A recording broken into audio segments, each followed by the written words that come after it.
ପୁଣି ଦେଖିବା ଧନୁରାଶିର ଭାଇ ଭଉଣୀମାନଙ୍କର ଏ ମଙ୍ଗଳଚରଣରେ କି ଫଳ ଆସୁଛି। ମଙ୍ଗଳ ତ ଯିବେ ବର୍ତ୍ତମାନ ସିଂହ ରାଶିକୁ। ଆମର ହେଲା 19 ନଅ ଧନୁ, 20 ନଅ ଧନୁ, 21 ନଅ ଧନୁ। ଏମାନେ କ'ଣ ଫଳ ପାଇବେ ନା ମଙ୍ଗଳ ହେଲେ ନବମ। ନବମ ଟିକେ ମନରେ ଭୟ ଆସିବ, ଶତ୍ରୁ ଭୟ ଟିକେ ରହିବ, ଧନ ଟିକେ କ୍ଷୟ ହେବ, ଅଯଥା କାମରେ ଧନ ବ୍ୟୟ ହେବ।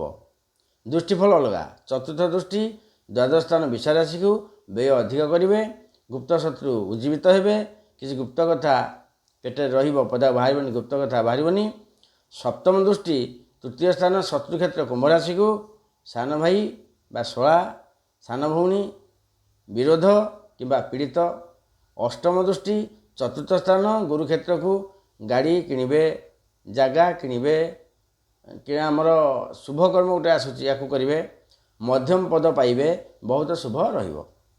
ତଥାପି ଟିକେ ଏପଟ ସେପଟ ଅଛି ବିଷା ରାଶିରେ, ଆମର ଧନୁରାଶିରେ।